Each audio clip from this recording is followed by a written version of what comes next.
Attention, le contenu de cette vidéo peut heurter la sensibilité des plus jeunes, vous êtes prévenus.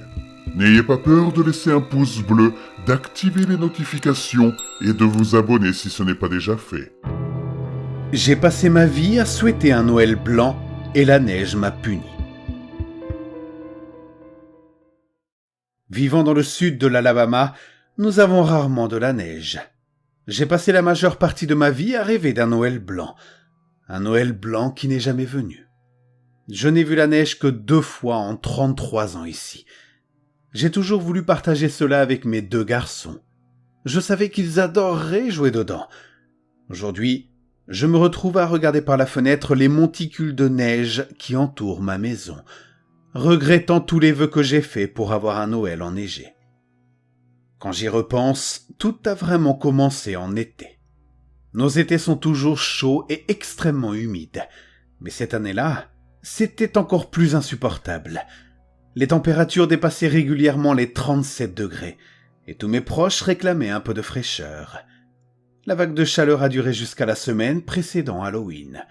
Puis soudainement, un ouragan gigantesque s'est formé dans le golfe du Mexique. Le présentateur météo de notre journal télévisé local le qualifiait souvent de monstre. Avec le recul, je dirais plutôt qu'il s'agissait d'un démon. Un démon qui a apporté l'enfer avec lui, mais un enfer très différent de celui dont j'avais lu l'histoire dans la Bible. La tempête est passée, laissant derrière elle des kilomètres de dévastation. Elle a touché tous les États du Sud-Est, mais surtout la Floride. Diverses entreprises de services publics, agences gouvernementales d'aide humanitaire et même des citoyens ordinaires ont envoyé des secours.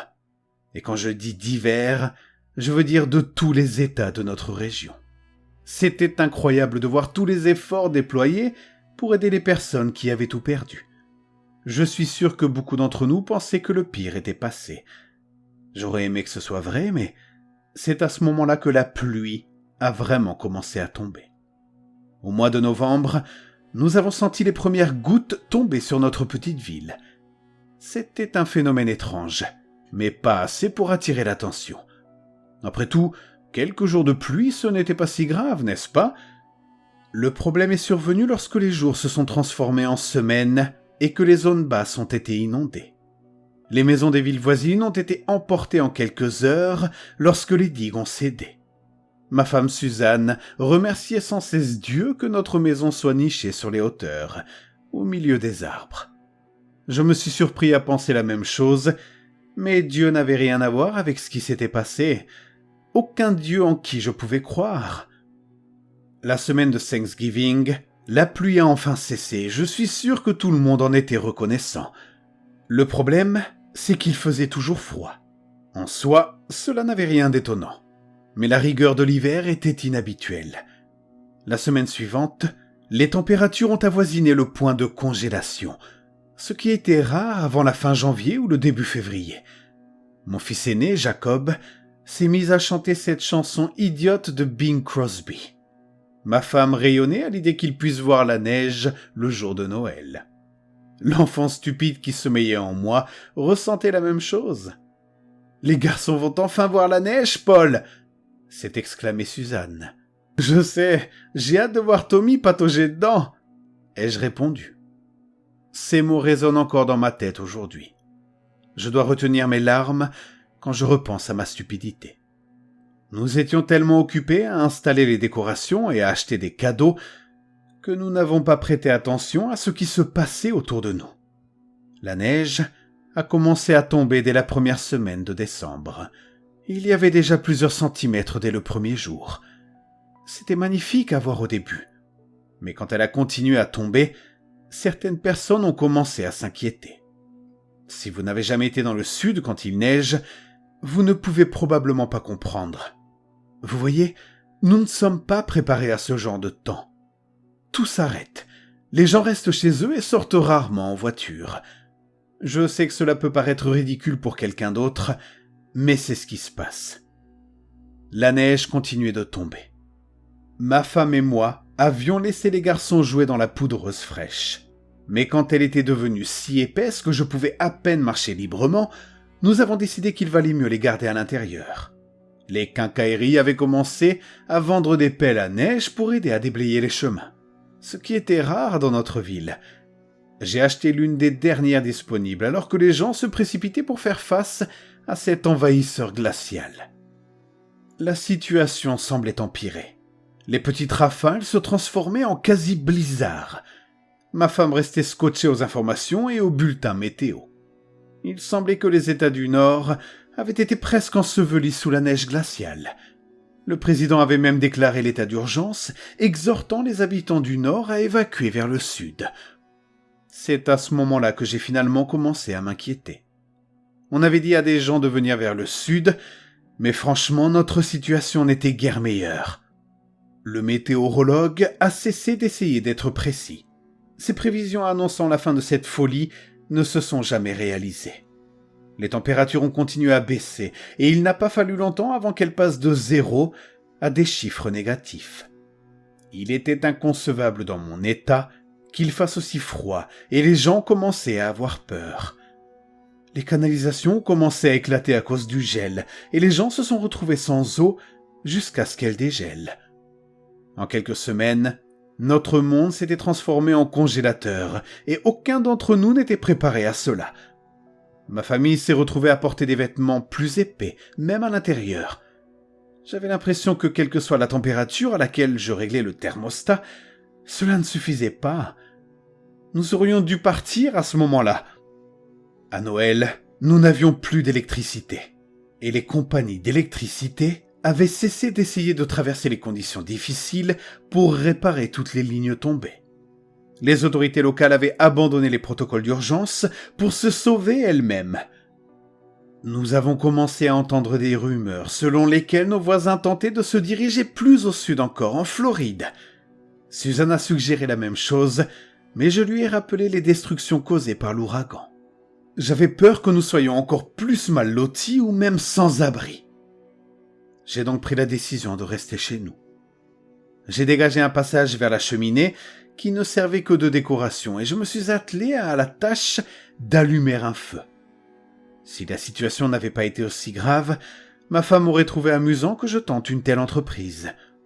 Je n'avais jamais vu personne utiliser une cheminée en Alabama et encore moins l'allumer. Mais après plusieurs tentatives, nous avons réussi à brûler le peu de bois disponible près de notre maison. Ma famille et moi nous sommes blottis autour du feu, comme s'il allait nous sauver du sort qui nous attendait dehors. La blancheur avait envahi notre maison. Les monticules s'étaient élevés au-dessus des fenêtres, brisant certaines d'entre elles. J'ai été obligé de les renforcer une à une pour empêcher le froid d'entrer. Nous avons colmaté toutes les fissures et les interstices susceptibles de laisser échapper la chaleur et avons essayé de rester ensemble. Ma femme a enveloppé nos enfants dans des couvertures et les a serrés contre elle. Les garçons ne comprenaient pas, et nous avions peur de leur dire à quel point la situation était grave. La peur qui se lisait sur le visage de ma femme suffisait à m'empêcher de gâcher ce qui pourrait être notre dernier Noël. Nous avons tout de même essayé de préparer un grand dîner, malgré notre manque de compétences culinaires. J'ai également appris à cuisiner dans une cheminée pour la première fois. Cela aurait été une expérience intéressante si cela n'avait pas été essentiel à notre survie à ce moment-là. Nous avons abandonné l'idée de la dinde ou du jambon, mais nous avions toujours eu un stock décent de conserves. C'était une habitude que j'avais prise chez mes grands-parents. Je me demandais souvent comment ils allaient pendant tout ce temps, mais je devais m'occuper de ma famille immédiate. Notre monde était plongé dans une mer blanche infinie. J'ai même fait des cauchemars à ce sujet la veille de Noël. Mes enfants me réveillaient généralement tôt le matin de Noël, mais lorsque j'ai ouvert les yeux, j'ai pensé qu'il faisait encore nuit. La maison était si sombre que je distinguais à peine ma femme allongée à côté de moi. Je me suis lentement levé, encore tout habillé, et j'ai réveillé Suzanne en la poussant doucement. La maison était beaucoup plus froide qu'elle n'aurait dû l'être, et je me suis immédiatement dirigé vers la cheminée. Le feu s'était éteint à un moment donné, alors j'ai couru vers la porte arrière en enfilant mes bottes. Mon but était d'aller chercher du bois pour rallumer le feu, mais dès que la porte s'est entr'ouverte, j'ai été frappé par un mélange de neige et de glace. Cela m'a piqué le visage et j'ai maudit la porte en essayant de la refermer. Notre maison était ensevelie sous une épaisse couche de neige et j'ai enfin compris pourquoi aucune lumière ne filtrait à travers les fenêtres. Ma montre indiquait 9 heures, mais j'avais l'impression qu'il était beaucoup plus tôt. Suzanne est entrée dans le salon en titubant et m'a demandé ce que je faisais. Je lui ai dit quelle heure il était et ses yeux se sont remplis de confusion.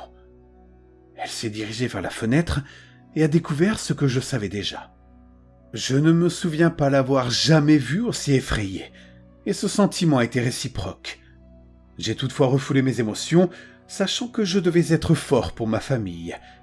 Je lui ai dit d'aller voir les enfants pendant que j'essayais de rallumer le feu. Elle a disparu dans le couloir, et je me suis dirigé vers la salle à manger. La table et les chaises avaient été transmises de génération en génération dans ma famille, mais je savais qu'il faudrait les sacrifier. Je me suis mis à démonter les chaises en bois, mais j'ai été interrompu par le cri de ma femme.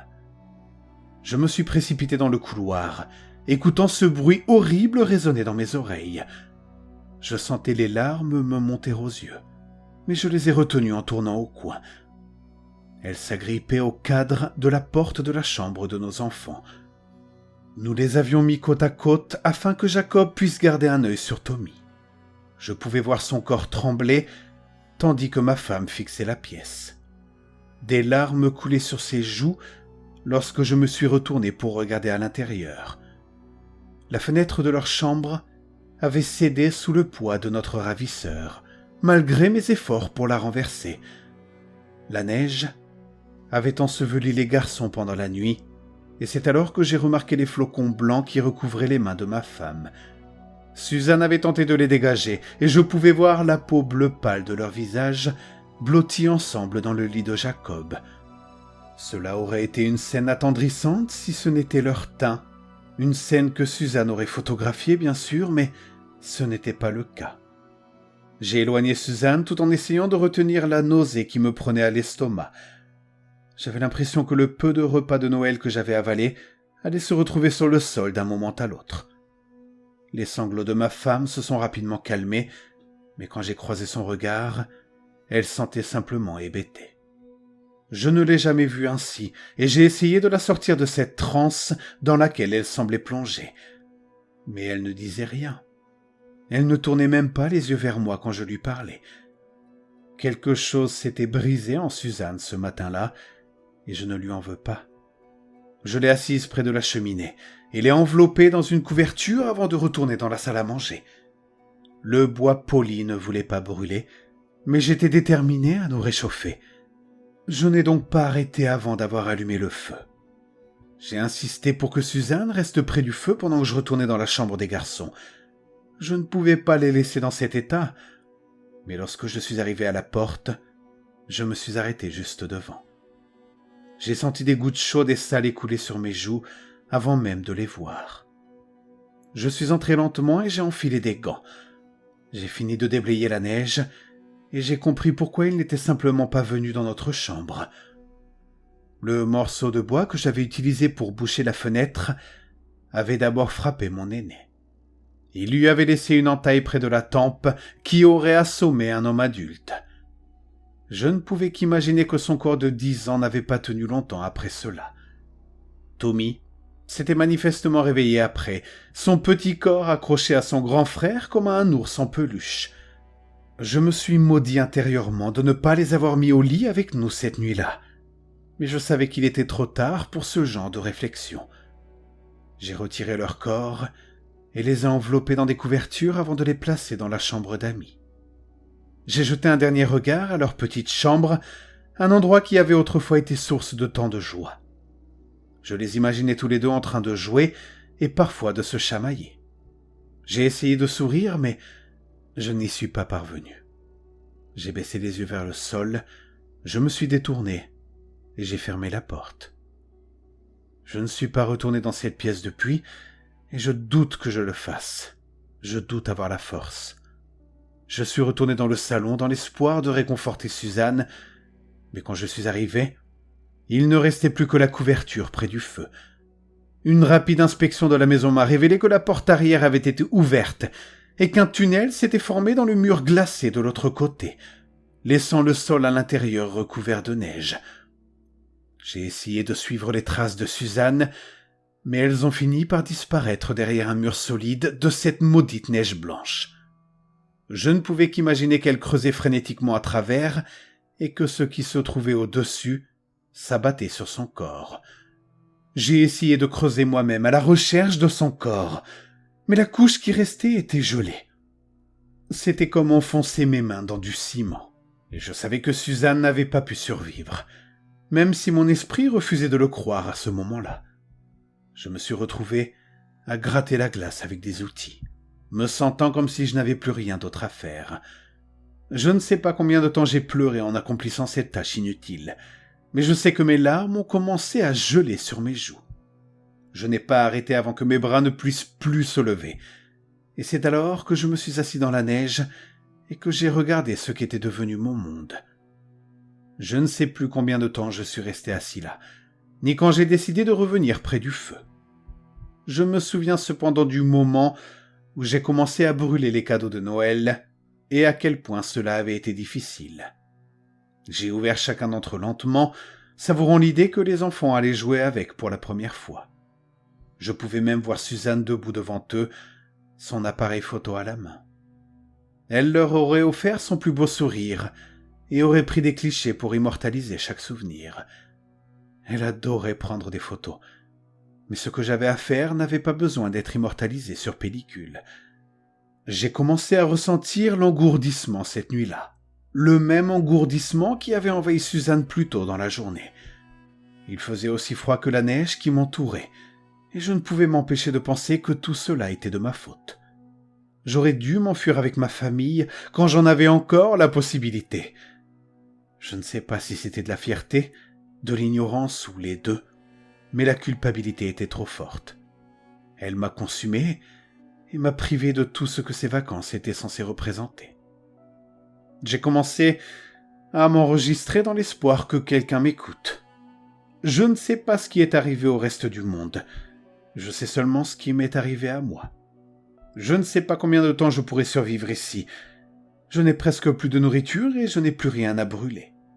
Je ne peux même pas dire avec certitude depuis combien de temps je suis ici, car ma montre s'est arrêtée et je ne vois toujours pas le soleil. Je pense que je vais essayer de m'extirper de ma maison demain, et si vous écoutez ceci, sachez simplement que je n'ai pas abandonné. J'aurais juste essayé de m'enfuir plus tôt. Je suis tellement désolé, Suzanne, Jacob et Tommy. Vous méritiez mieux que ça. J'espère que vous pourrez me pardonner. Sincèrement, un survivant solitaire.